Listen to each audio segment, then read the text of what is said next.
I'm not a paranoid guy, really, I'm not. I work in it, I deal with logic, sequences, and bugs that have explanations. But this isn't a bug. Or if it is, it's the kind of bug that eats into your life until there's nothing left but static.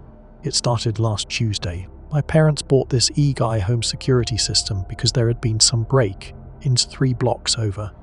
Standard stuff. 4 cameras, front door, back porch, living room, and the upstairs hallway right between my room and theirs.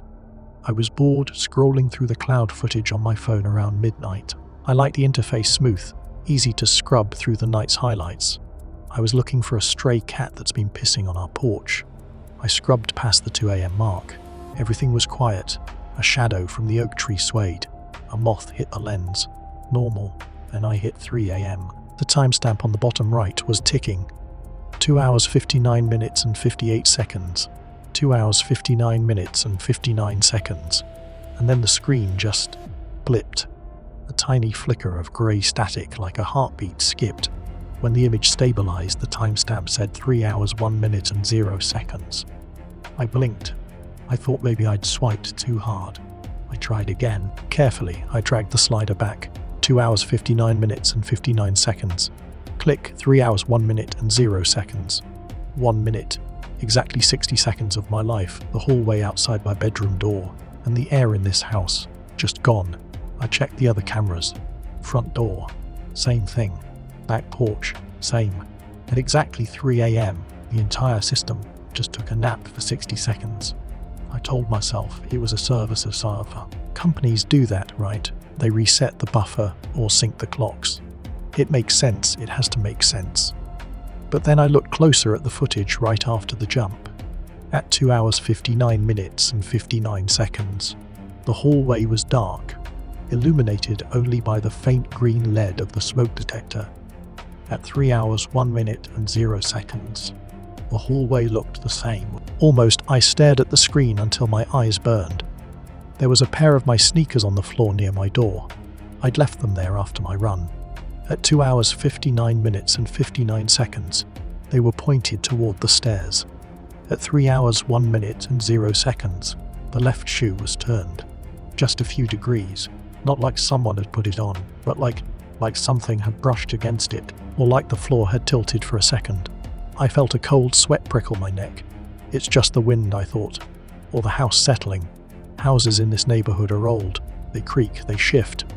But 60 seconds. I didn't sleep much that night. I kept checking the live feed. 3:15, 3:30, 4 o'clock. Everything was fine, but that 1 minute hole felt like a literal pit in the middle of the floor. I kept imagining what could happen in 60 seconds. You can walk across a room in 60 seconds. You can open a door. You can stand over someone's bed and just look at them. The next morning, I checked again. It happened again. Same time. 3 hours 0 minutes and 0 seconds to 3 hours 1 minute and 0 seconds. I asked my dad about it over coffee. He just laughed and told me I was spending too much time staring at screens.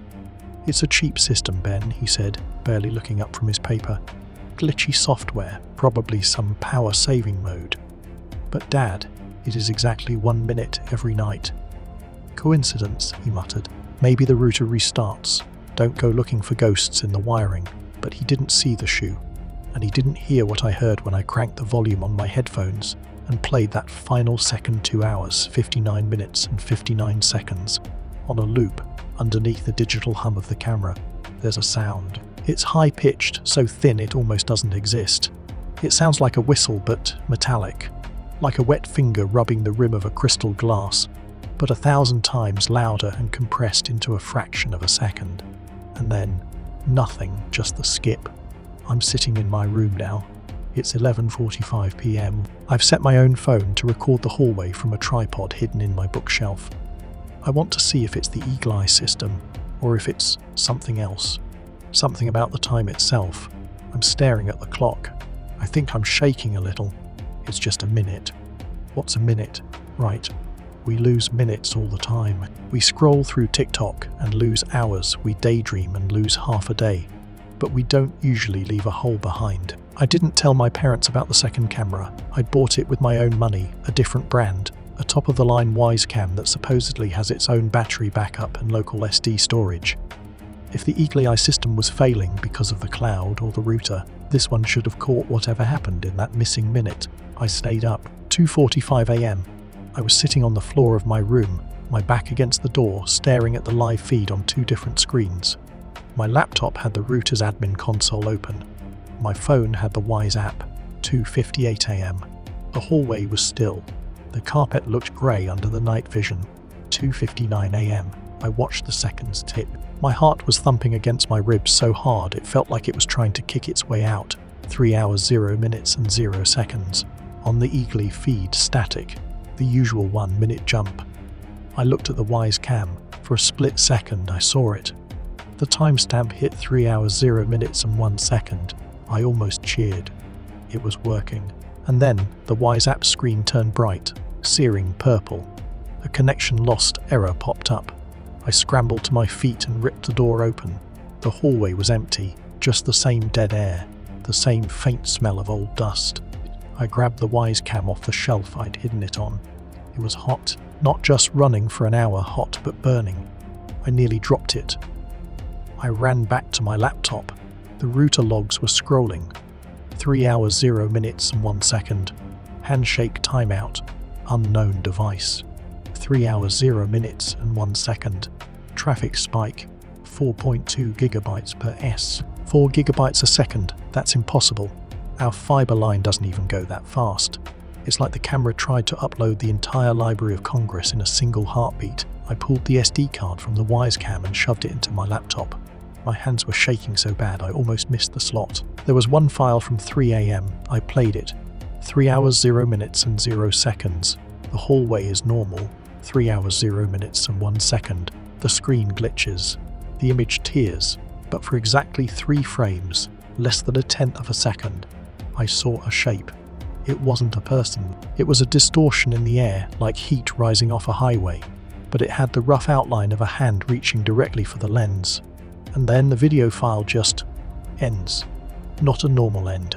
The data is corrupted. I checked the timestamp again. The file was created at 3 o'clock, but it says it was modified at 4:12 a.m. But it is only 3:15 right now. I think I'm losing it. My dad snoring from the next room sounds wrong. It's too rhythmic, like a recording on a loop. I want to go in there and wake him up, but I'm terrified of what I'll see if I open their door. Maybe the shoe moving was just a fluke. Maybe the traffic spike was a virus. That's what I'll tell myself tomorrow. But right now, I'm looking at my shoes again. The right one is gone. My heart was pounding a frantic rhythm against my ribs as I knelt in the hallway. It was 2:40 a.m. My parents were dead to the world, their synchronized snoring echoing faintly through the heavy oak door of their bedroom. I had a giant bottle of baby powder fighting my hand. I started shaking it, coating the floorboards outside my room in a thick, ghostly white layer. I didn't just sprinkle it. I made sure it was an even, undisturbed sheet of white. If anything, even a mouse stepped on this, I'd know.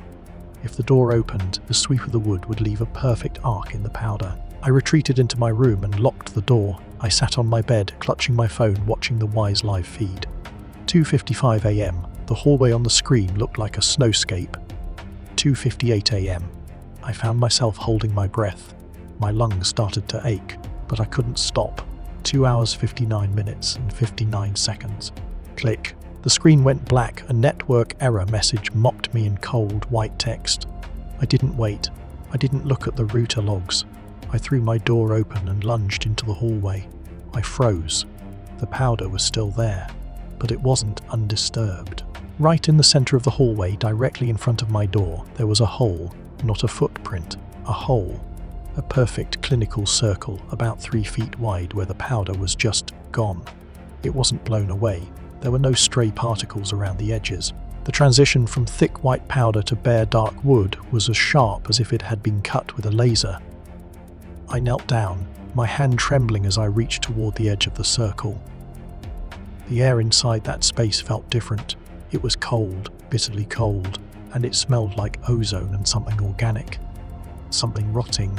That is when I saw it. In the very center of the bare wooden circle, there was a small white object. I leaned closer. It was a tooth. But it wasn't human. It was long, slightly curved, and translucent, like it belonged to some deep-sea fish. And it was wet. I looked up at the ceiling. Nothing. I looked at the eagle-eye camera mounted on the wall. The little green light was blinking again. It was back online. I scrambled back into my room and pulled up the last minute of footage. 3 hours, 0 minutes and 59 seconds. The static clears. The recording shows me bursting out of my room. But in the second before I appear, at exactly 3 hours, 1 minute and 0 seconds, the circle is already there, and for one single frame there's a shadow over the circle. It's not a shadow cast by a light. It's a darkness that seems to have volume, like a pillar of smoke that shouldn't exist. I checked my bedside clock, 3:05 a.m. Then I looked at the microwave in the kitchen through the open door, 3:08 a.m. The clocks are drifting. My house is no longer in sync with the rest of the world. I didn't sleep at all the next day. I couldn't. Every time I closed my eyes, I saw that perfect dark circle in the powder and that wet, translucent tooth. My mouth felt dry, and no matter how much water I drank, I couldn't get rid of the taste of copper. My parents were acting normal, too normal. My dad spent the morning fixing a leaky faucet, whistling a tune I didn't recognize, a flat, repetitive melody that set my teeth on edge. My mum was hummed along while she made toast. Neither of them mentioned the white powder. I'd frantically scrubbed off the floor at 4 a.m. "You look tired, Ben," my mum said, not looking up from the butter knife. "You should rest tonight. Deep sleep is important." She said deep sleep with a weird emphasis, like she was reading it off a script. I stayed in my room all evening. I braced the door with a chair. I didn't care if it looked crazy. I set 3 different cameras this time, the Eagle Eye, the Wise, which I'd factory reset, and my old GoPro strapped to the headboard of my bed, pointed at me, 2:58 a.m. I sat on the bed, staring at the door. I had a digital stopwatch in my hand, 2 hours 59 minutes and 50 seconds. 2 hours 59 minutes and 55 seconds. My skin started to itch, not a normal itch, but like something was crawling under my veins. 3 hours 0 minutes and 0 seconds. I didn't see static this time. I didn't see a glitch. I felt a sudden, violent lurch in my stomach, like an elevator cable snapping. The light in the room didn't flicker, it just changed. The shadows became deeper, more solid. I looked down at the stopwatch. 3 hours 3 minutes and 1 second. 3 minutes. Gone in a heartbeat. But I wasn't sitting on the bed anymore. I was standing in the middle of the hallway. The chair I'd used to brace my door was overturned behind me. The hallway was freezing, so cold I could see my breath in the night vision glow of the cameras. My hands were wet. I looked down, expecting blood, but it was just clear, viscous slime. And in my left hand I was clutching something. It was my father's wedding ring. I scrambled back into my room, my heart hammering. Like a trapped bird, I grabbed the GoPro and played back the footage. 3 hours 0 minutes and 0 seconds. I'm sitting on the bed. 3 hours 0 minutes and 1 second. My body jerks. My eyes roll back until only the whites are showing. I stand up with a fluid, unnatural grace, like a marionette being pulled by invisible strings. 3 hours 0 minutes and 15 seconds. I walk to the door. I don't move the chair. I lift it with one hand and toss it aside, like it weighs nothing. 3 hours 0 minutes and 40 seconds. I walk out into the hallway. The camera follows me. I stop in front of my parents' door. I stand there for 2 full minutes, just standing. My head starts to tilt further than a human neck should allow, until my ear is touching my shoulder. 3 hours 2 minutes and 50 seconds. The door to their room opens a crack. A hand reaches out. Not a human hand. It's long, grey, and has too many joints. It drops the ring into my palm. 3 hours 3 minutes and 0 seconds. I snap back. The video cuts to me standing there, confused, clutching the ring. I looked at the ring in my hand, on the inside of the band, where the engraving should be. There were rows of tiny, jagged marks. They looked like bite marks. I heard a floorboard creak outside. Then, it was my dad's voice, but it sounded like it was coming from the bottom of a well. "Is everything all right? You are making a lot of noise for someone who should be sleeping." I looked at the monitor. The hallway was empty, but the door to my parents' room was wide open. I spent the daylight hours in a state of hypervigilant exhaustion. My parents were sitting in the backyard, their backs to the house, motionless for hours. They weren't talking or reading. They were just staring at the perimeter fence. When I tried to call out to them, my father turned his head, just his head, and smiled. It was a wide, stiff expression that didn't reach his eyes. I knew I couldn't trust the cameras alone anymore. They were witnesses, but they weren't protectors. For the first vigil, I decided to compromise my own freedom to gain the truth. I found an old bicycle chain and a heavy padlock in the garage. I dragged my desk chair to the center of my room, sat down, and chained my left ankle to the heavy cast iron radiator beneath the window. I threw the key across the room, onto the top of a tall wardrobe where I couldn't reach it without standing up and using a tool. I set the GoPro on a tripod 3 feet in front of me. I wanted to see the transition. I wanted to see the moment the world skipped. 2 hours, 59 minutes and 45 seconds am. I gripped the arms of the chair so hard. The wood groaned. I watched the GoPro's red recording light. It was a steady, rhythmic pulse. 2 hours, 59 minutes and 59 seconds am. There was no sound, no flash of light, but suddenly the air in the room felt heavy, like I was underwater. The silence was so absolute, it felt like a physical weight pressing against my eardrums. I looked down at the stopwatch in my hand. 3 hours, 3 minutes and 2 seconds am. The skip had happened, but I was still in the chair. A surge of relief washed over me, so strong I almost laughed. The chain was still tight around my ankle. The padlock was secure. I had beaten it. I had stayed. Then I looked at the GoPro. The camera was no longer on the tripod. It was lying on the floor, tilted at an angle, pointed toward the radiator. I leaned forward, straining against the chain to pick it up. My breath hitched. The floor around the radiator was covered in that same clear, thick slime from the night before. But that wasn't the worst part. I played back the footage on the small GoPro screen. 3 hours, 0 minutes and 1 second. The skip occurs. The frame doesn't jump. Instead, the room remains exactly as it was, but the color drains out of everything, leaving it in a sickening, high-contrast monochrome. 3 hours, 0 minutes and 10 seconds. I am sitting in the chair, but I am not Mem. My jaw is unhinged, hanging open at an impossible angle, and my tongue, long, black, and segmented like an insect's limb, is lashing out, licking the iron of the radiator. 3 hours, 1 minute and 20 seconds. The me in the video notices the camera. I watch myself lean forward. My face fills the frame.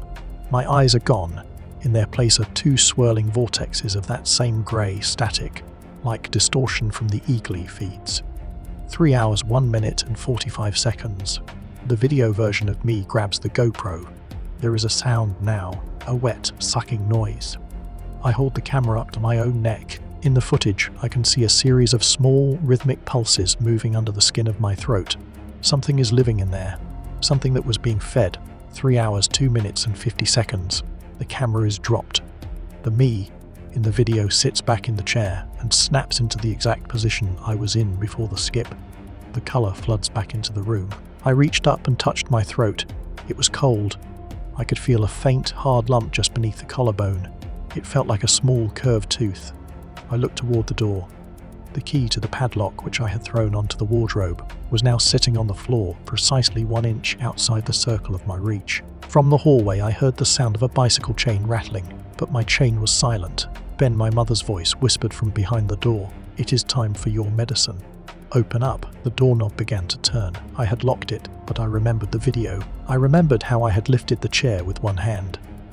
I wasn't the only thing in this house that could change during those 3 minutes. The copper taste in my mouth had turned into a constant metallic burn. I could feel the lump in my throat pulsing, a rhythmic throb that was no longer in sync with my own heartbeat. Every time I swallowed, the jagged edge of that thing, that tooth, scraped against my esophagus. I didn't try to unlock the chain. My hands were shaking too much to even pick up the key if I could reach it. Instead, I focused on the hallway door. The wood was old, painted white so many times. It looked thick and soft like skin. 2:57 a.m. The doorknob turned again, slow, deliberate. The lock held, but the wood around the strike plate began to groan. Ben, my father's voice came through the gap. It didn't sound like him anymore. The vowels were too long, the consonants replaced by a wet, clicking sound. "We know you are awake. The cycle needs a witness." 2 hours, 59 minutes and 50 seconds am. I stared at the GoPro. I didn't want to see what happened next, but I couldn't close my eyes. My eyelids felt heavy, but the muscles were locked open. 2 hours, 59 minutes and 59 seconds am. The shift was violent this time. It felt like the room was being turned inside out. The walls didn't just go monochrome, they began to peel back like wet paper, revealing layers of grey, static-filled void underneath. I looked at my stopwatch. 3 hours, 5 minutes and 1 second am. 5 minutes. I was no longer in the chair. I was lying on the floor, but the chain was still around my ankle. The radiator had been ripped from the wall. It wasn't broken. The metal pipes hadn't snapped. They had been stretched. The iron pulled into thin, translucent wires that reached up to the ceiling, vibrating with a high-pitched hum that made my teeth ache. I looked at my chest. My shirt had been torn open. There was a series of incisions across my rib cage, perfectly straight and deep. They weren't bleeding. Instead, a thick, pale mist was seeping out of the wounds. And as I watched, a hand reached out from the shadows under my bed. It was my mother's hand. I recognized the small mole on her knuckle, but the fingers were too long, ending in the same translucent, curved points as the tooth in my throat. She wasn't trying to hurt me. She was harvesting. She was catching the mist in a small glass vial. "It is almost over, Ben," she whispered. Her face stayed in the darkness, but I could see the reflection of the static void in her eyes. The 3 minutes were for the body, the 5 minutes are for the soul. We just need to stabilize the frequency.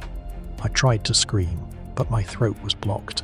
The lump, the tooth, had grown. I could feel it pushing upward, filling the back of my mouth. I grabbed the GoPro from the floor. The battery was dead. The plastic casing melted, as if it had been exposed to extreme heat. I looked toward the door. The door was gone. Not open, not broken, but simply replaced by a solid wall of that same grey wood. There was no way out. Then I heard the sound of the microwave beep in the kitchen.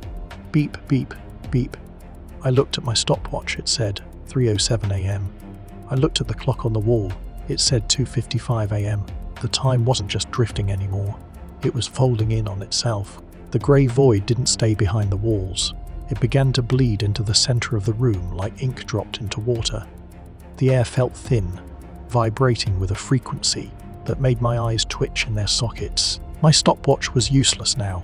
The digital display was stuck on a series of characters that didn't belong to any known alphabet. I was no longer chained. The radiator, the chair, and the floor had merged into a single seamless slope of calcified grey matter. I was sliding toward the corner of the room where the door used to be. 2 hours, 59 minutes and 50 seconds am. I didn't close my eyes. I couldn't. The medicine my mother mentioned was working. My nervous system felt like it had been stripped bare and wired directly into the house. 2 hours, 59 minutes and 59 seconds am. The skip didn't just feel like a lurch, it felt like being torn in half. My vision split into 2 distinct overlays. In one, I was still in my room. In the other, I was standing in a forest of tall black pillars that stretched infinitely upward into a sky made of static. I checked the time. 3 hours, 7 minutes and 5 seconds am. 7 minutes. I wasn't alone in the room. My father was there, but he was standing on the ceiling. His feet fused to the plaster. He was holding a long, thin needle, made of the same translucent material as the fish tooth. He was sewing something into the air. Thick, oily threads that hung down like weeping willow branches. "The bridge is almost set, Ben," he said. He didn't turn his head. His voice was coming from the floor, echoing up through my own feet. The eagle eye was never for the hallway. It was for the calibration. We needed a baseline of your fear to synchronize the gate. I looked at the threads. They weren't just hanging, they were vibrating. Every time they moved, a piece of my room vanished. My bed turned into a pile of grey ash. My desk dissolved into a puddle of clear slime. I looked at my own hands. My fingers were starting to lengthen, the skin turning the colour of wet slate. The lump in my throat was so large now that I could feel it pressing against the back of my brain. I realised then that the tooth wasn't a part of me. It was a seed. A shadow moved in the corner of my vision, the same shadow from the Wise feed. It stepped out from behind the black pillars in the static sky. It was tall, impossibly thin, and its face was a perfect smooth mirror. It walked toward me, and as it got closer, I saw my own reflection in its face. But it wasn't me as I am now. It was me with rows of those translucent teeth lining my neck, my eyes replaced by the grey void. 5 minutes was for the soul, the thing whispered, its voice vibrating inside my chest. 7 minutes is for the replacement. I felt a sudden, sharp pain in my throat. The seed was opening. The pain in my throat vanished as quickly as it had arrived. It was replaced by a hollow, terrifying clarity. My senses were no longer bound by the walls of the hallway or the limitations of my eyes. I could feel the house breathing. I could feel the rotation of the earth grinding like a rusted gear against the void. I looked at the mirror, faced entity. It wasn't moving, but its presence was expanding, filling every corner of the room until the grey wood and the black pillars were one and the same. 2 hours, 59 minutes and 59 seconds am. The final shift didn't feel like a jump. It felt like a homecoming. The grey void rushed into me, filling my lungs, my veins, and the hollow spaces in my bones. My reflection in the entity's face began to bleed outward, merging with the silver surface. I felt my individual thoughts being archived, compressed into tiny, cold data points. Ben was being stored. Something else was being unzipped. I looked down at my hands. They were no longer slate, grey. They were translucent, shimmering with the same static that plagued the eagerly feeds. Suddenly, the pressure snapped. The cold ozone smell was gone. The smell of old dust and buttered toast returned. I was standing in the hallway. The carpet was solid beneath my feet. The radiator was back on the wall, cold and silent. My bedroom door was open, the chair lying on its side just as I had left it. I checked my phone. 3 hours, 1 minute and 1 second am. I walked toward the kitchen. My father was sitting at the table, a cup of coffee in his hand. The sun was beginning to peek over the horizon, though I didn't remember the hours passing between 3 and dawn. He looked up and smiled. It was a normal smile. Warm, tired, human.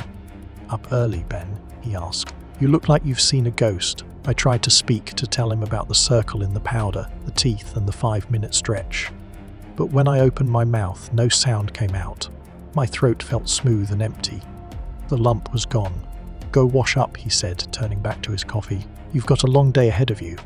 I walked into the bathroom and splashed cold water on my face. I avoided the mirror for as long as I could. When I finally looked up, I didn't see a monster. I saw Ben. My hair, my tired eyes, the small scar on my chin. Everything was perfect. Too perfect. I looked closer. My pupils weren't moving when the light hit them. They were fixed, printed onto the surface of my eyes like a low-resolution image. I ran back to my room and grabbed my laptop.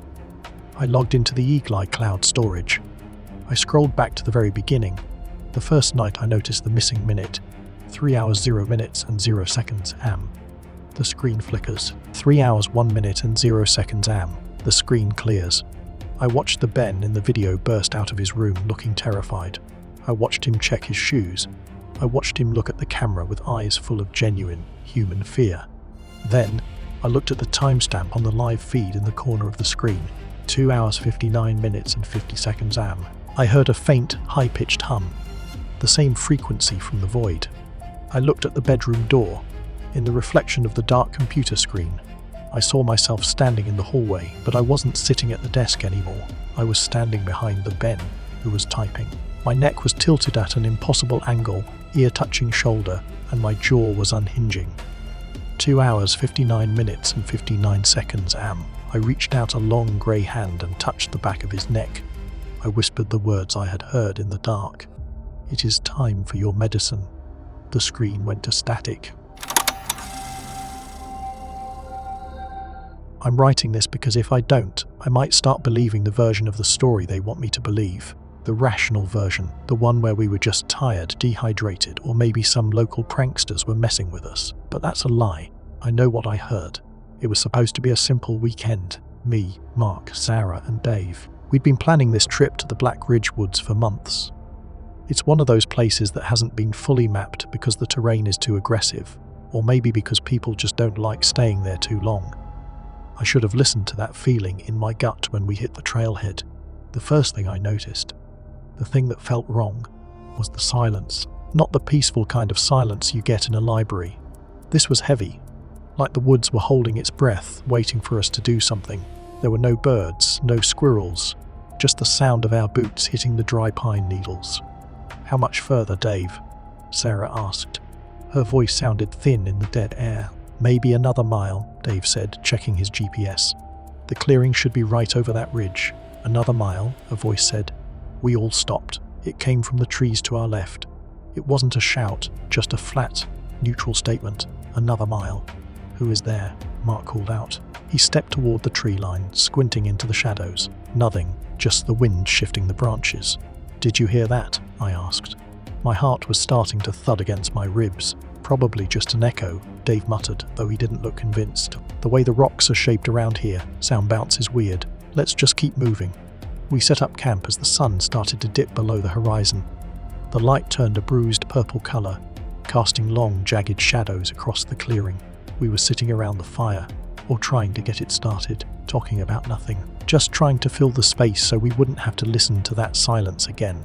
"Pass me the lighter," Mark said, reaching out. "Pass me the lighter," a voice whispered from the darkness. Maybe 20 feet behind my back, I froze. It was Mark's voice. Exactly his voice. The same rasp, the same slight hesitation between the words. But Mark was sitting right in front of me, his hands empty, looking at me with wide eyes. "That wasn't me," Mark whispered. His face went pale in the flicking firelight. "I know," I said. My voice was shaking. "I know it wasn't." We sat there for a long time, just staring into the dark. The fire finally caught, and the orange glow pushed the shadows back a bit. But it didn't help, because every time one of us moved or cleared our throat, we'd hear it again. A few seconds later, sometimes from the north, sometimes from the south. "Cough, stop it," Sarah snapped, looking at the trees. "Whoever is out there, it's not funny. We have a satellite phone. We'll call the Rangers." "We'll call the Rangers. We'll call the Rangers," the woods replied. But this time, it wasn't a whisper. It was a scream. Sarah's scream, but distorted, like a recording played through a broken speaker. It didn't taper off naturally, it just stopped. I looked at the GPS on Dave's lap. The screen was flickering. The little blue dot that represented us was spinning in circles, unable to find a signal. "Guys," Dave said, his voice barely audible. "The GPS. It says we're moving." "What?" I leaned over. According to the screen, our coordinates were shifting rapidly, even though we were sitting perfectly still on our logs. We were moving at 60 miles an hour deeper into the forest, while the ground beneath our feet felt solid and unmoving. I looked up at the trees. The branches looked different than they did 10 minutes ago, thicker, sharper, like they were leaning in to hear what we were going to say next. I don't think we're alone, and I don't think it's people. The first few hours after the distorted scream were the longest of my life. We didn't sleep. We couldn't. We sat huddled around the fire, 4 people trying to look in 8 directions at once. Every snap of a twig or rustle of a leaf made us jump. "We need to leave at first light," Sarah whispered. She was wrapping her arms around her knees, rocking slightly. "We need to leave at first light," a voice whispered back. It wasn't a delay anymore. It was almost simultaneous. And the voice, it was Sarah's, but it was too perfect. It had the exact same tremor, the exact same pitch. It sounded like Sarah was standing right behind herself. "Shut up," Dave yelled into the woods. "Just shut up, just shut up," the woods roared back. This time, the sound didn't just come from one spot. It came from everywhere. The trees, the ground, the very air around us. It was loud enough to make my ears ring. The mimicry was evolving. It wasn't just echoing words, it was capturing the emotion behind them. Mark was staring at the edge of the firelight. "Did you see that?" "See what?" I asked, my hand gripping a heavy flashlight. Something just moved past that big pine. It was tall, pale. Mark stood up, his eyes locked on the darkness. It looked like a person, but the proportions were all wrong. "Mark, sit down," Dave commanded. But Mark didn't sit. He took a step toward the darkness. "It's calling me. It's not using words. I can hear my mum's voice. But she has been gone for years." He took another step. Before any of us could grab him, he broke into a run, disappearing into the thick brush. We scrambled after him, shouting his name, our flashlights cutting desperate arcs through the mist that had begun to roll in. "Mark, stop," I screamed. "Mark, stop," the forest screamed back, but now the voices were overlapping. My voice, Dave's voice, and Sarah's voice all tangled together in a sickening choir. We found his hat lying near a ravine, but Mark was gone. We spent an hour searching, calling out, until Dave suddenly grabbed my arm and pointed his light upward. High in the branches of an ancient oak tree, Mark's jacket was hanging. It wasn't caught on a limb, it was draped neatly over a branch, as if someone had carefully placed it there. How did he get up there so fast? Sarah sobbed. Suddenly, a sound came from the ravine below us. It was the sound of someone laughing. It was Mark's laugh. Light, easy, the way he laughed when we were back home. But it kept going. It didn't stop for breath. It was a continuous looped sound of joy that felt like a knife against my skin. We turned our lights toward the sound, but there was nothing there, just the empty, dark woods, and that endless inhuman laughter. I don't know what time it is. I mean, I look at my watch, and then I look at Dave's and the numbers.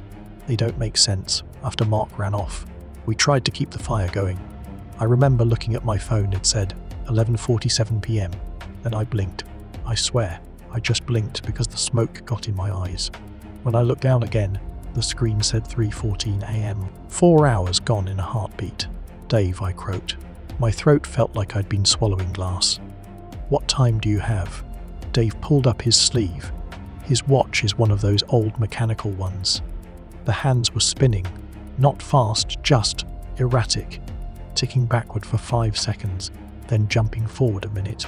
It's broken, he said, but he wasn't looking at the watch, he was looking at the fire.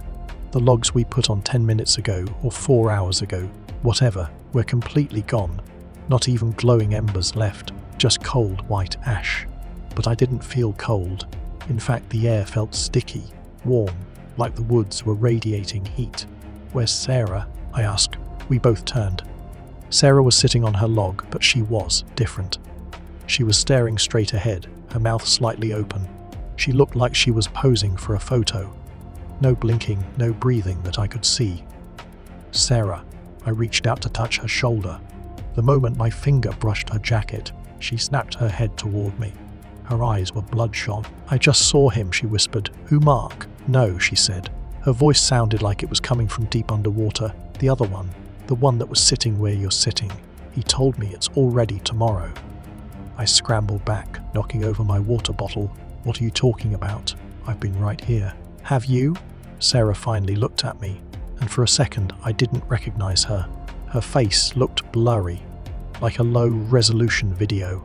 You left to find wood. You were gone for days, Pete. My stomach dropped. I looked at my hands. They were covered in dried mud and scratches I didn't remember getting. My fingernails were torn. The silence came back then, but it wasn't quiet. It was a hum, a low-frequency vibration that made my teeth ache. And then, from the darkness where Mark had disappeared, we heard it, the sound of a zipper.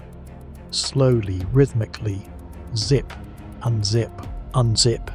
It was coming from Mark's tent, the one we hadn't opened since he vanished. The sound stopped the moment we reached the tent flap. It didn't fade out, it just ceased, like someone had cut the audio track. Dave looked at me, his face pale and slick with sweat. He gripped the edge of the fabric. On 3, he mouthed. 1, 2, 3. He yanked the flap open. Our flashlights flooded the small interior, and for a second, my brain refused to process what I was seeing. It looked like Mark was in there, curled up in his sleeping bag. But the proportions were wrong.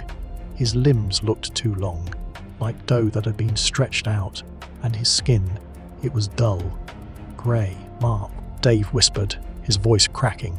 The figure didn't move, but as the light hit its face, I realized it wasn't a face at all. It was a mask made of translucent, wet parchment. There were no eyes, just hollow indentations, no mouth, just a seam in the flesh. Then the thing began to deflate. Slowly the air seemed to leave it. The mark in the sleeping bag folded in on itself, the grey skin wrinkling and collapsing, until all that was left was a pile of thin, leathery husks. They looked like clothes. But when I leaned closer, I saw the paws. I saw the tiny hairs. It was human skin, shed like a snake's, but perfectly intact, an empty shell of our friend. Oh God, Sarah gasped, backing away. That's not him. That's just what he left behind. What he left behind. What he left behind, a voice rasped from inside the pile of skin. The husks began to twitch, not like something was inside them, but like the skin itself was alive. trying to remember how to be a person. A finger sleeve jerked, a hollow leg casing dragged across the tent floor. We didn't wait. We ran. We ran until the campfire was a tiny orange speck in the distance. But the woods wouldn't let us go. The trees seemed to be growing closer together, their branches interlacing like ribs, and that's when the trust finally snapped. Dave stopped and turned his flashlight on me. The beam was harsh, blinding. "Stop," he said. His voice was cold. "What are you doing, Dave? We have to keep moving." "Your voice," Dave said, his hand shaking. "Listen to yourself, Pete. You've been talking for 5 minutes, but your mouth hasn't moved once." The screaming had stopped, but the forest didn't go quiet. It felt full, crowded, like thousands of people were standing just out of sight, holding their breath. "Mark, Mark, where are you?"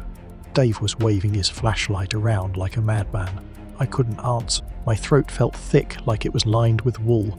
Every time I tried to form a word, I felt a vibration in the air around my head, not in my chest. We had only lost sight of him for a second. 1 second. He was there, tripping over a root, and then the mist just swallowed him. No sound of a struggle, no running footsteps, just a void where a human being used to be. We stumbled back toward the remains of our campfire, thinking maybe he'd looped back. But he wasn't there. What we found instead made my stomach turn cold. Circling the entire campsite, laid out on the pine needles with surgical precision, was a ring of white objects. I knelt down, my hand shaking so hard the flashlight beam was dancing. They were teeth. Hundreds of them. Human molars, incisors, bicuspids. They weren't bloody. They were clean, dry, and arranged in a perfect unbroken circle around our tents. "Those aren't his," Sarah whispered, her voice cracking. "There are too many. There are way too many for one person." She was right. It looked like the dental records of an entire graveyard had been dumped in a circle while we were gone. And the worst part, the roots of the teeth were still warm. I could feel the heat radiating off them in the cold night air. "We have to go," Dave said, his voice flat. "We have to leave everything and run now." But as he turned to lead the way, a voice drifted out from the thicket of black pines to our east. "Help me," it said. It was Mark. It sounded exactly like him when he had that panic attack back in college. Dave froze. "Mark, is that you?" "Help me," the voice repeated. I looked at my watch. The second hand was ticking backward again. "Help me," the voice said again. It was Mark's voice, no doubt about it. But as I leaned in, trying to pinpoint where it was coming from, my blood turned to ice. It wasn't just his voice. Behind the words, there was a faint, sharp crack, the exact sound of the dry branch I had stepped on 10 minutes ago when we were still near the ravine. Then came the sound of Dave's heavy breathing, also muffled, as if played back through a thick layer of static. The forest wasn't talking to us. It was playing a recording of our own past. "Dave, don't move," I whispered. My own voice sounded flat and alien to me now. "That is not him. Listen to the background." "Help me," the voice repeated for the third time. The inflection was identical. The crack of the branch happened at the exact same millisecond. It was a perfect, sickening loop. "He is right there, Pete.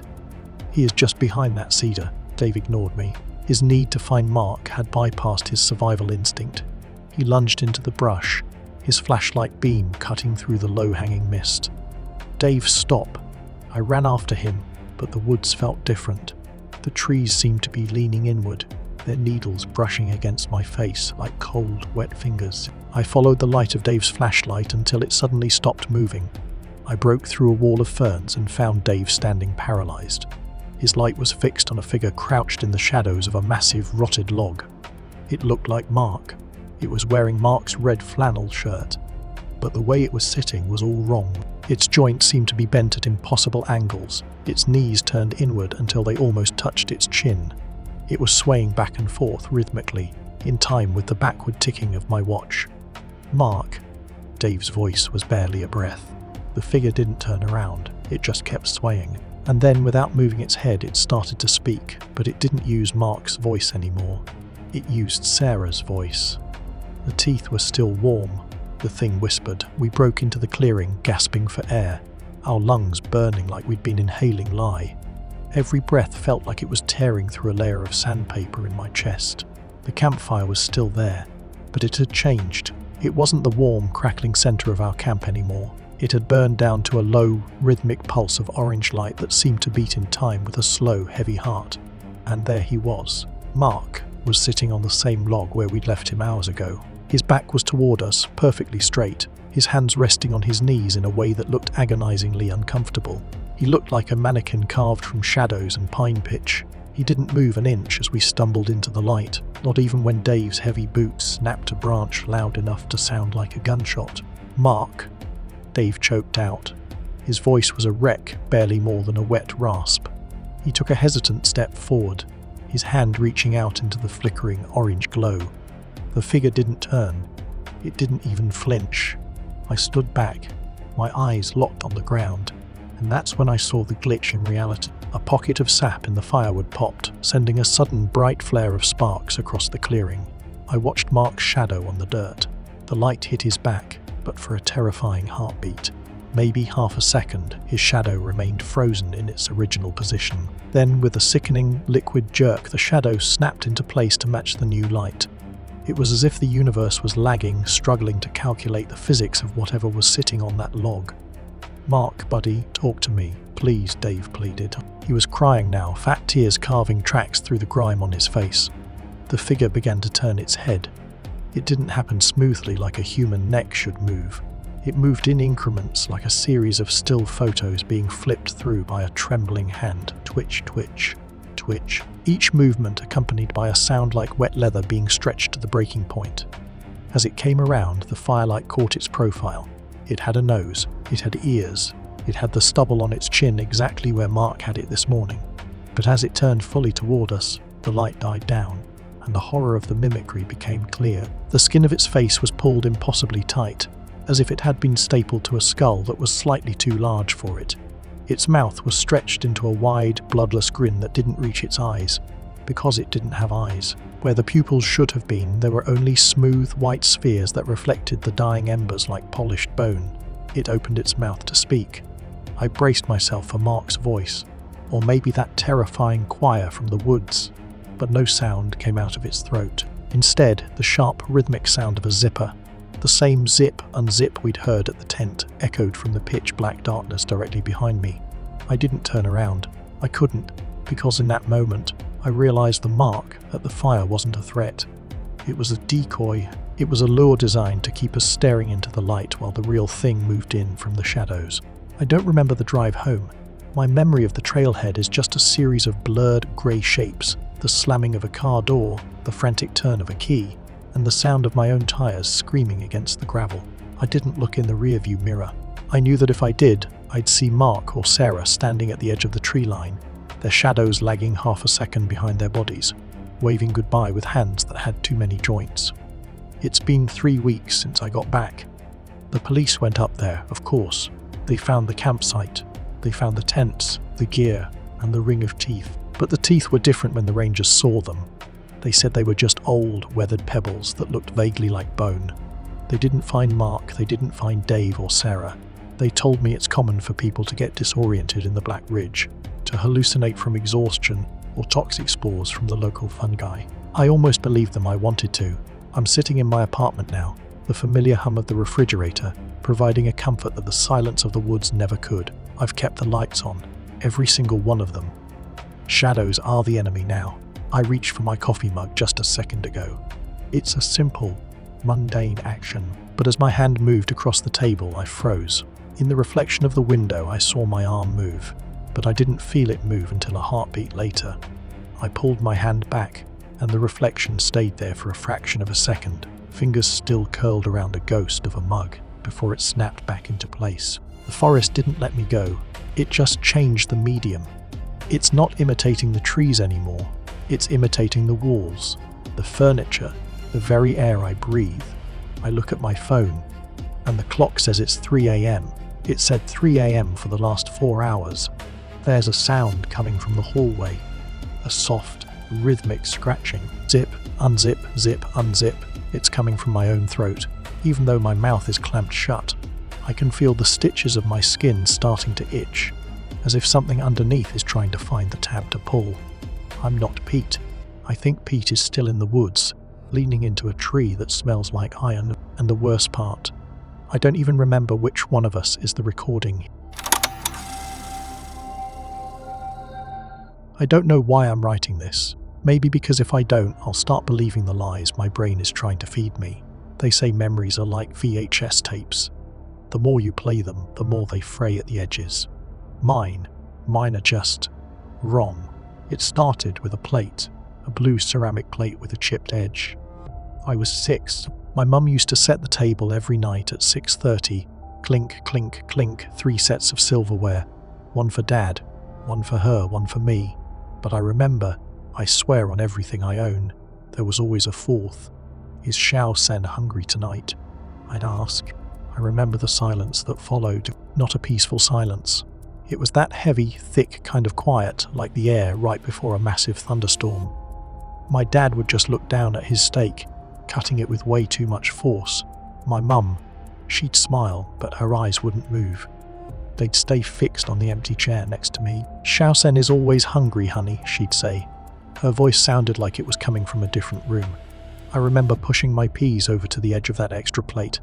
I'd watch them. You know how kids imagine things. You think you see your toys move, or you think a shadow is a monster. But this wasn't that. I'd look away for a second to grab my milk, and when I looked back, the peas were gone. Not on the floor, not in my lap, just gone. I told my therapist about this years ago. She called it manifested companionship, a coping mechanism for an only child.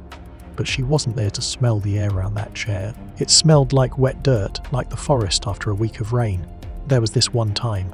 I was playing with my Legos in the hallway. I had built this tower, really tall, really unstable. I felt someone breathing behind me. Not hot breath, cold, like a fridge door left open. "Do you want to knock it down?" I whispered. I didn't turn around. I was too scared to turn around, even back then. There was a pause then. The topmost Lego brick, a red 2x4 piece, just lifted. It didn't fall. It didn't slide. It rose an inch into the air, hovered for a heartbeat, and then dropped back into place. I didn't play with Legos for 3 years after that. When I asked my mum about Xiao Sen last week over the phone, she went dead quiet. I could hear her breathing shallow, jagged. "Elias," she said, calling me by my full name. She never does that. "Why are you digging this up now? You were a creative child. You had an active imagination. That's all. Then why did you buy a 4th plate, Mom? Why was there always a chair?" The line went click. She hung up. I'm sitting in my apartment now, looking at a box of old stuff I brought back from their attic. There's a photo on top. It's me at age 5, standing in the backyard. I'm holding a red ball. I'm smiling, but I'm only using one hand to hold the ball. My other hand is reached out to the side, fingers curled, like I'm holding onto someone else's hand. And the grass. Next to my feet, the grass is pressed down. 2 small, distinct footprints in the dirt. But there's nobody there. Wait. I'm looking closer at the photo. Behind the oak tree in the background, there's a sliver of something. A piece of fabric. It's bright yellow, the exact same shade of the raincoat I used to wear every single day during the year. The year I went missing. I need to find the rest of the photos. Something is missing. My head hurts. The dust in the attic felt like it was trying to choke me. It wasn't just old skin cells and fabric fibers. It smelled like staying still for too long. I found the box labelled Elias Primary Schools tucked behind a rusted space heater. My hands were shaking. I told myself it was just the caffeine. I sat on the cold floor and cracked the tape. Inside was the usual junk. Half-broken crayons, a drawing of a house that looked more like a tomb, and a stack of Polaroids held together by a rotting rubber band. I flipped through them quickly. Birthday parties. A trip to the zoo where I looked miserable. Then I hit a photo from my 7th birthday. It's a shot of me sitting in front of a chocolate cake. My face is smeared with frosting. I remember that day. I remember being happy. But looking at the photo now, there's a gap in the seating. I'm sitting on the far left, and my parents are on the right. There's a chair between us. It's not empty. Well, it looks empty at first glance, but if you catch the light just right, you can see a distortion in the air, like heat rising off asphalt, so I see. And on the table, right in front of that empty space, there's a small wooden soldier. I froze. I remembered that soldier. It was my favourite. I lost it the day I went missing. I searched for weeks, crying until my eyes burned. My parents told me I must have dropped it in the woods, but there it was on the table, in a photo taken after I supposedly lost it. I pulled out a magnifying glass I'd found in the kitchen. I leaned in until my breath fogged the plastic. The wooden soldier wasn't just sitting there. A hand, pale thin with fingernails that looked like jagged glass, was wrapped around its waist. The hand didn't have a sleeve. It didn't have an arm. It just ended at the wrist, fading into that blurry heat haze distortion. I felt a cold sweat prickle my neck. I kept digging. I found a notebook, my old diary from 2nd grade. Most of it was "I ate an apple" or "I hate math." But the last entry, dated 3 days before the missing hours, stopped me cold. Xiao Sen says he likes my new yellow coat. He says it fits him better. He says soon everything will fit him better. I don't remember writing that. The handwriting is mine, but the loops are too wide, too forced, like I was trying to copy someone else's movements. Then I heard it, from the corner of the attic, behind the old wardrobe. Scritch, scritch, like a fingernail dragging across dry wood. "Mom," I called out. My voice sounded thin, like paper. No answer, just that scratching. And then a small red Lego brick rolled out from under the wardrobe. It stopped right at my foot. I spent the next 4 hours spreading the photos across my apartment floor. The hardwood was barely visible under a sea of my own frozen childhood. I was looking for the yellow raincoat. My mum bought it for me when I was 6, right before the rainy season. It was a cheap plastic thing with oversized buttons. I remember the smell of it, that sharp, synthetic scent of new PVC. I found a photo from my 6th birthday party. I'm wearing the coat. It's pristine, bright, offensive yellow. I'm standing by the garden fence, laughing at something off camera. But in the background near the shed, there's a small figure. It's blurred, just a smudge of colour. I picked up the magnifying glass again. It was another yellow raincoat. At first, I thought it was just a reflection or maybe a neighbour's kid. But then I looked at a photo from 6 months later. I'm wearing a blue sweater this time. But there, sitting on a distant bench, is a child in the yellow raincoat. The coat in the photo was dirty. There was a dark, jagged tear on the left shoulder. My heart did a slow, painful thud against my ribs. I scrambled to find the photos from the year I was 7, the year I went missing for 2 days. I found one taken just a week before I disappeared. I'm in the kitchen, eating cereal. The raincoat is hanging on the hook behind me. My raincoat, it was clean. No tears. No stains. But then I found the Polaroid my dad took the day after the police brought me home. I don't remember the photo being taken. I don't remember much of that week. In the picture, I'm sitting on the sofa, wrapped in a blanket looking like a ghost. The yellow raincoat is crumpled on the floor next to the sofa. The left shoulder has the exact same jagged tear as the coat worn by the blurred child in the photos from months earlier. And there was something else. A stain, a dark, reddish, brown smear near the hem. I felt a wave of nausea. I went back to the very first photo I found, the one from my 5th birthday, a full year before my parents even bought me that coat. I looked at the sliver of yellow fabric peeking out from behind the oak tree. I pushed the magnifying glass down until it touched the glossy paper. The tear was there. The reddish-brown stain was there.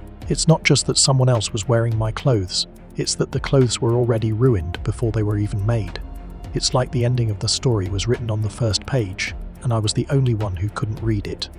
I stood up, my legs feeling like lead. I needed to call my dad. He was always the one who took the pictures. He was obsessed with his Leica, always documenting everything. As I reached for my phone, I noticed a smudge on the window of my apartment. It's on the outside. I'm on the 4th floor. It's a handprint. Small, the size of a 7-year-old, and resting on the windowsill, just on the other side of the glass, was a single oversized plastic button, bright yellow. The paper felt brittle in my hands, a sterile relic from a week I couldn't remember. I had found it tucked into the very bottom of the attic box, inside a faded blue folder from the County General Hospital. The report was dated 3 days after I was found in that clearing. My eyes skipped over the standard bureaucratic headers until I reached the clinical observations. County General Hospital, patient admission summary case ref, number 77, -09. Elias subject, male, 7 years old, physical condition. Patient was found in a state of moderate dehydration and mild hypothermia. No signs of external trauma, struggling, or physical restraint are present. However, several physiological anomalies were noted during the initial 24-hour observation period. 1. Biological contamination. Blood chemistry panels revealed trace amounts of organic compounds inconsistent with the patient's known diet or local environment. Specifically, the presence of high concentrations of ligocellulosic fibers and a non-human fungal spore was detected in the subdermal layers of the left palm too. Ocular anomaly. Retinal scans showed temporary scarring on the back of the macula, forming a geometric pattern that resembled a series of concentric circles. This is not consistent with any known flash, blindness, or infection. 3. Epidermal analysis. The yellow residue found on the patient's torso was initially thought to be plastic from his raincoat. Lab analysis, however, identifies the material as a high-density biological secretion, chemically similar to wax, but containing dormant cellular structures. Behavioral note. Subject remains largely catatonic. When prompted to speak about the missing hours, subject repeatedly refers to a replacement process. The only coherent sentence recorded by the night nurse was, "Xiao Sen didn't want the coat anymore. He wanted the skin underneath." I dropped the paper. My left palm, the one mentioned in the report, started to itch. It was a deep bone-level itch that no amount of scratching could reach. I looked down at it. There was no scar, just the normal lines of a hand. But then I remembered the photos, the hand wrapping around the wooden soldier, the jagged glass fingernails. The report said I had fungal spores in my palm. It said the yellow on my chest wasn't plastic. It was something growing. I looked back at the ocular anomaly section, concentric circles. I walked to the bathroom and flicked on the light. I pulled my eyelid down, staring into the mirror, trying to see the back of my own eye. The reflection looked back at me, but for a split second, the timing felt off. My reflection's eyes seemed to blink a fraction of a second after mine did, and in the mirror, reflected behind me in the darkness of the hallway, sat a small wooden soldier on the floor. It hadn't been there when I walked in. The old house looked like a rotting tooth in a row of pristine white smiles. My parents had sold it years ago, but the new owners hadn't touched the garden. It was overgrown, a chaotic tangle of ivy and weeds that seemed to pulse in the late afternoon heat. I was standing by the rusted gate when I saw Mr. Henderson. He was watering his lawn 2 houses down, his movements slow and mechanical. When he saw me, he dropped the hose. The water pooled around his boots, but he didn't seem to notice. "Elias," he croaked. He looked like he'd seen a car crash in slow motion. "Hi, Mr. Henderson. I was just visiting." He didn't move, he just stared at my hands. "You still have them, the dirt under your nails." I looked down. My hands were clean. "What are you talking about?" He walked toward the fence, his eyes darting around as if the trees were listening. "The week you came back, everyone was so happy. Your mother was crying, your father was calling the papers. But I saw you, Elias. I saw you through my kitchen window every night. I felt the air grow cold despite the sun. What did you see?" "You didn't sleep," he whispered. "Not once.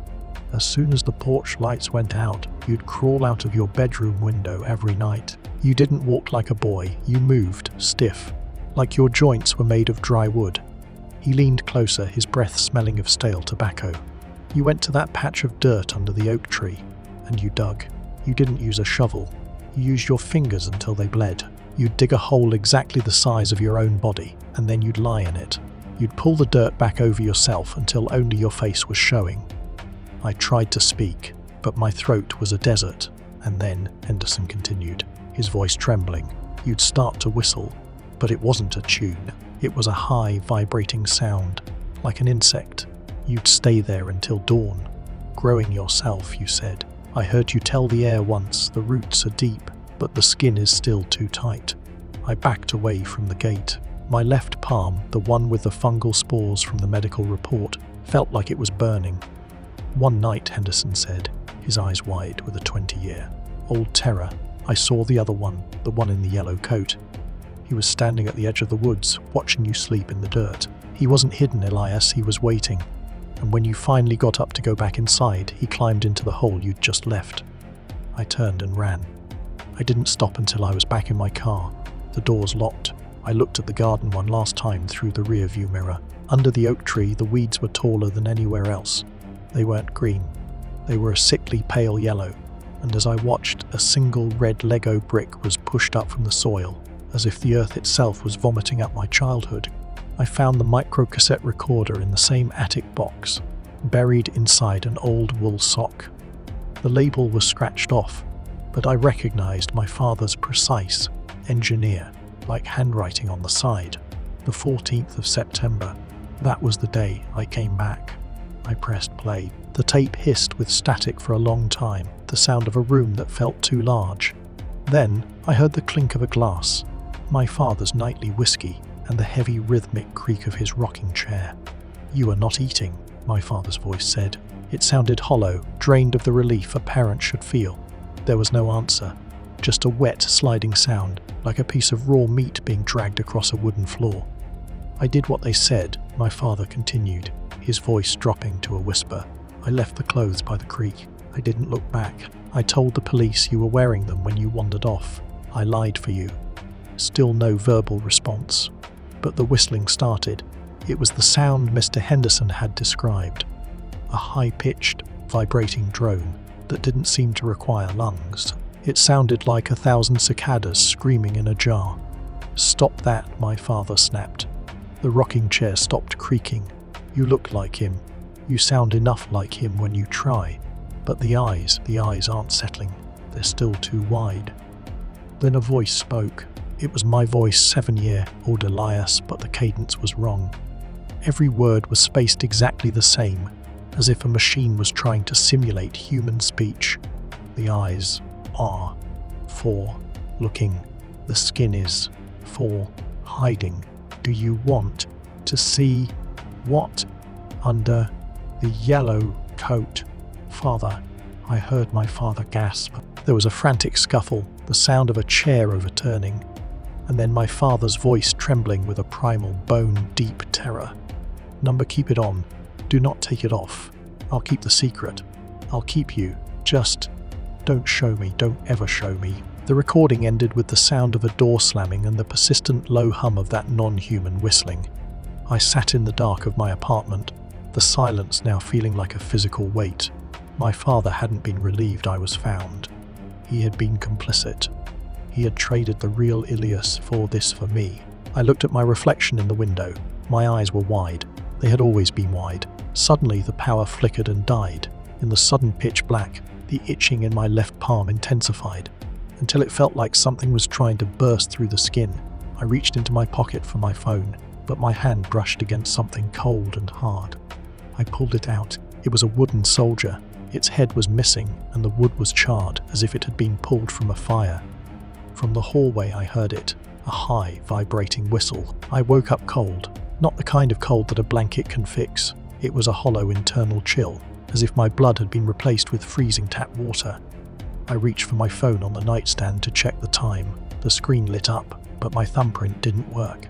I tried again, and again. Identity not recognized. I punched in my passcode with trembling fingers. The phone unlocked, but my wallpaper, a photo of me and my parents at graduation, was different.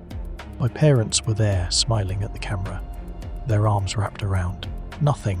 There was a blurred haze gap where I was supposed to be standing. I scrambled to my feet and ran to the desk where I kept my documents. My passport was in the top drawer. I pulled it out and flipped to the photo page. The plastic laminate was there. The official stamps were there, but the face was gone. Not erased, not bleached, just absent. It was as if the camera had captured the wall behind me instead of my features. I looked at my birth certificate. Under the section for name of child, the ink had turned into a series of jagged, vibrating lines that hurt my eyes to look at. I wasn't Elias anymore. I was a placeholder that the world had decided to uninstall. I stumbled into the bathroom, splashing cold water on my face. I needed to see myself. I looked into the mirror, expecting to see the blur from the photos, but what I saw was worse. My skin looked like it was losing its grip on my bones. It was translucent, like wet parchment, and underneath, where muscle and veins should be, I saw something dark and fibrous. It looked like the root system of a dead tree, shifting slowly under my cheeks. Shao Sen. I whispered. My voice didn't sound like a voice. It sounded like two dry leaves rubbing together. The itching in my left palm became an agonizing burn. I watched in horror as a small wooden splinter pushed its way through my skin. Then another. They weren't splinters I'd picked up. They were growing from the inside out. Then, the reflection in the mirror did something I didn't. It leaned forward. Its eyes, my eyes, were no longer wide with fear. They were calm. They were ancient. The reflection opened its mouth, and instead of a tongue, I saw a coiled yellow plastic cord. The drawstring from the raincoat. "The exchange is almost complete, Elias," the reflection said, its voice a perfect haunting mimicry of mine. "You were a good coat. You kept me warm for 20 years. But the sun is coming out, and I don't need to hide anymore." I backed away, tripping over the bathroom rug. As I fell, I saw my shadow on the tiled floor. It wasn't moving with me. It was standing perfectly still, watching me struggle, and it was wearing a long, hooded coat that cast a jagged, sharp silhouette against the wall. I drove to my parents' new house in a daze. My hands on the steering wheel didn't feel like hands. They felt like bundles of dry twigs wrapped in thinning, wet paper. Every time I looked in the rearview mirror, my own face seemed to be vibrating, a television screen losing its signal. The house was empty. My parents were at their beach house for the weekend. I used the spare key under the fake rock, a cliché that felt like a trap. The air inside was stale, smelling of lavender and old secrets. I went straight to my father's study. It took an hour of tearing through desk drawers and scanning bookshelves before I found it. It wasn't in a box. It was hidden behind a row of technical manuals, a slim black leather binder with no markings. I sat on the floor, my breath coming in shallow, jagged gasps. I opened the album. The first few pages were normal. Photos of their wedding. My father looking younger, less haunted. My mother laughing, but then the dates jumped. There were no photos for a 3-year gap. The pages were blank, as if someone had surgically removed a piece of time. Then, the photos began again. They were dated the week I disappeared, the 12th of September, 2 days before I was found. The location was the clearing in the woods behind our old house. But it wasn't a search party. It was just my parents. They were standing around a hole in the ground. The same body-shaped hole Mr. Henderson had described. In the center of the hole was a pile of things. My favorite wooden soldier, my drawing of a house, and a tuft of my hair tied with a blue string. I turned the page. The 13th of September. The photo was taken at night. The flash of the camera made everything look sickly and white. My mother was kneeling by the hole. She wasn't crying. She was holding a knife, and her palm was bleeding into the dirt. My father stood over her, holding the yellow raincoat. But it wasn't empty. There was something inside the coat. It looked like a cluster of thick, black vines, or maybe roots, twisted into the rough shape of a torso. There was no head, just a dark, pulsing mass where the neck should be. The last photo in the album was the one that broke me. It was taken on the morning of the 14th of September, the day I came back. The hole was filled in. My parents were walking toward the house, their backs to the camera. Between them, holding their hands, was a boy in a yellow raincoat. But the camera had caught a reflection in a nearby puddle. In the puddle, the boy in the raincoat had no face. He was just a hollow shell of plastic. And behind them, still sitting in the dirt by the oak tree, was another boy. It was me, the real me. I was pale, translucent, and half buried in the earth. I was reaching out a hand, but my fingers were already turning into wood. My eyes were wide, watching the thing in the yellow coat walk away with my life. I looked down at my left palm. The splinters weren't just growing, they were blooming. Tiny, pale yellow flowers were beginning to sprout from the cracks in my skin. They smelled like wet dirt and old plastic. I realized then why my father told the thing not to take the coat off. It wasn't because he was scared of what was underneath. He was scared that if he looked he would see that he had left his real son to rot in the dirt, just so he could have a version of him that wouldn't ever grow up, wouldn't ever leave, and wouldn't ever stop whistling that god-awful sound. The front door clicked open. Elias, it was my mother's voice, but it was too high, too rhythmic. "We saw the car, honey. Are you looking at the pictures? Are you finally remembering the trade?" I looked at the hallway. My mother was standing there. Her skin looked tight, too tight, and behind her the shadow on the wall wasn't a woman. It was a tall, jagged thing with roots for arms. I didn't run. I couldn't. My feet had become heavy, anchored to the floorboards by invisible threads. The smell of wet earth was so strong now it felt like I was drowning in a shallow grave.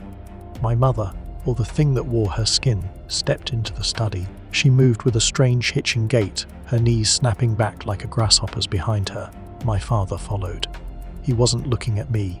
He was looking at the black album on the floor, his eyes darting back and forth like a trapped animal. The trade was fair. Elias, she said. Her mouth didn't move in sync with the words. It was like watching a dubbed movie where the audio is half a second ahead. A son for a son. A life for a life. You were the one who survived. Survived. I tried to scream, but the sound that came out was that high, vibrating whistle. It tore through my throat, raw and cold. I'm turning into a tree. My skin is falling off. Look at me. I held up my left hand. The pale yellow flowers were blooming rapidly now, feeding on my blood. The wood was spreading up my wrist, turning my veins into dark, rigid bark. My father finally spoke. His voice was a broken whisper. We didn't know the coat would last this long. They told us the exchange would be seamless. They said the real Elias would just fade into the garden, and the new one would be perfect, better than the original. No more crying, no more breaking things. He looked at me then, and for the first time, I saw the true horror in his eyes. It wasn't hate, it was pity. But the coat is finally wearing thin, isn't it? The plastic is cracking, the seams are coming apart. I looked down at my chest. A jagged tear had appeared in my shirt, and underneath, the skin was bright, synthetic yellow. It wasn't my skin, it was the raincoat. It had never been off me. It had grown into my flesh, becoming my nerves, my muscles, my identity. I wasn't the boy who was left in the hole. I wasn't the real Elias. I was the thing from the woods. I was the mass of vines and roots that had been stuffed into a yellow jacket and told to be a boy. I had performed so well for so long that I had forgotten I was a hollow shell. I had spent 20 years pretending to have memories, pretending to feel pain, while the real Elias rotted under the oak tree, his soul feeding the very roots that made up my body. The memory rot wasn't a curse. It was the truth finally catching up to me. Xiaosen wants to come home now, my mother said. She reached out a hand. Her fingers were impossibly long, the skin peeling back to reveal the same dark, fibrous wood that was consuming me. The cycle is ending. The garden is hungry again. I backed away toward the window. The 30% mystery my mind had been protecting finally shattered. I realized why there were always two children in the photos. It wasn't a haunting. It was a mirror. One was the boy becoming the forest, and the other was the forest becoming the boy. And now, the forest wanted its skin back. I felt a sudden violent pressure in my skull. My eyes felt like they were being pushed out from the inside. I looked at the window reflection one last time. I didn't see a man. I didn't even see a monster. I saw a crumpled, empty yellow raincoat lying on the floor, and from its neck 1,000 pale, thin roots were reaching out, desperately trying to find something to hold on to. I didn't fight it. I let the whistle take over. I let the wood harden as my vision went dark. The last thing I heard was my father's voice, sounding relieved. There, it's done. Go get the shovel, Martha. We need to plant him before the neighbours wake up. And don't forget the blue plate. The new one will be hungry tonight. So the story ends here. Some sounds in the dark are still quietly echoing. If it gave you chills, hit like, and maybe share it with friends brave enough to face the fear. Subscribe to VantHorror. The next unknown story might be waiting for you in the night. Drop a comment. Tell me what scared you the most tonight. And maybe, next time, it'll become a new story.